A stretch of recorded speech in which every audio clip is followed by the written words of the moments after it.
Good morning. कक्षा 10 विषय हिंदी। गद्य 2 बूढ़ी काकी। लेखक प्रेमचंद जी। प्रकार कहानी। लेखक परिचय। हिंदी के उपन्यास सम्राट प्रेमचंद जी का जन्म उत्तर प्रदेश में वाराणसी के निकट लम्ही नामक गांव में सन 1880 में हुआ था। प्रेमचंद जी के निधन 1936 में हुआ था। उपन्यास सम्राट का मूल नाम धनपत राय था। अंग्रेजी एवं उर्दू का भी इन्होंने अध्ययन किया था। अब इनके साहित्य के प्रति थोड़ा सा निर्देश करेंगे। गबन, वरदान, प्रतिज्ञा, सेवा सदन, प्रेमाश्रम, रंगभूमि, कर्मभूमि, निर्मला, कायाकल्प, गोदान, मंगलसूत्र उनके उपन्यास हैं। मानसरोवर 8 भागों में उनकी लगभग 300 से कहानियां संग्रहित है। बूढ़ी काकी गद्य 2 की कहानी को अब हम समझने का प्रयास करेंगे।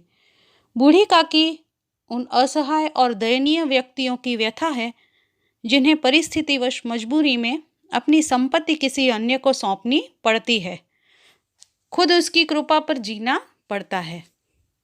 बूढ़ी काकी पति और नौजवान बेटों की मृत्यु के पश्चात अपने एकमात्र भतीजे के वादों पर विश्वास करके अपनी संपत्ति उसके नाम कर देती है, पर थोड़े दिनों में के बाद यह स्थिति विपरीत हो जाती है। उसे पेट भर भोजन मिलता भी मुश्किल हो जाता है। तो ऐसी ही कहानी को हम विस्तार पूर्वक समझें। शुरुआत होती है।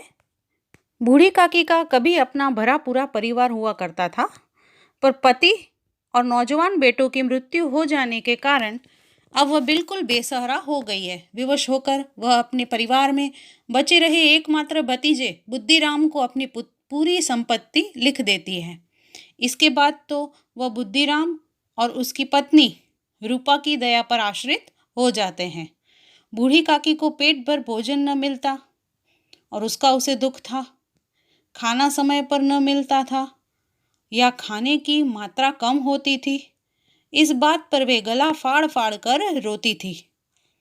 रोती वे तब भी थी जब अक्सर बच्चे उन्हें चिढ़ाने के लिए उन्हें चुटकी काटकर भाग जाते थे या उन पर पानी की कुल्ली कर देते थे, पर उनके इस रोने पर उनकी और किसी का ध्यान नहीं जाता था।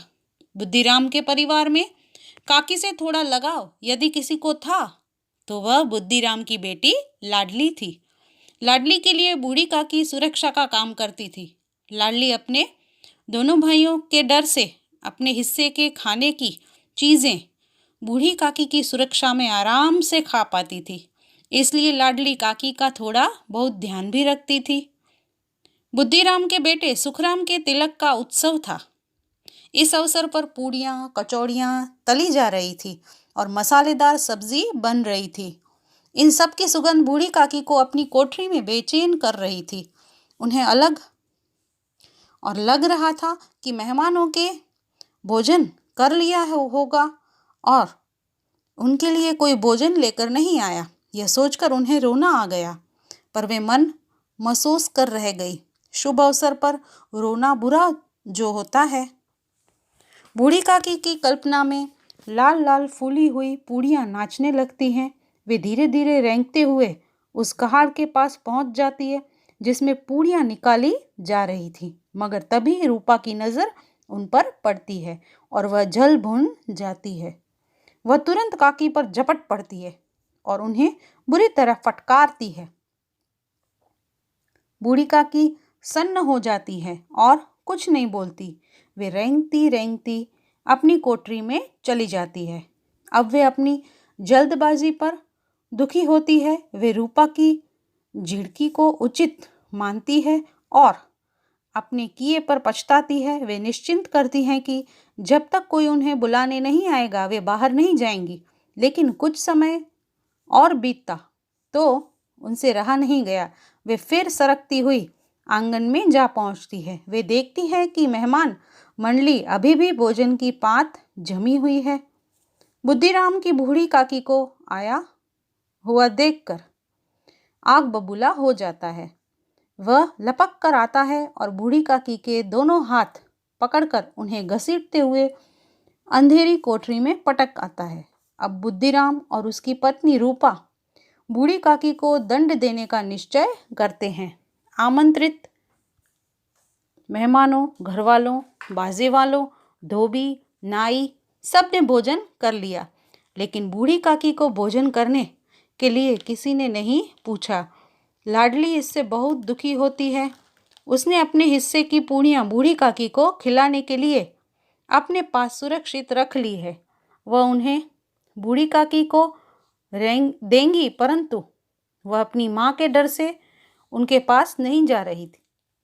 बूढ़ी काकी इंतजार करते हुए निराश हो गई थी। ग्लानि से उनका गला भर आया था, पर डर के मारे वे रो भी नहीं पा रही थी।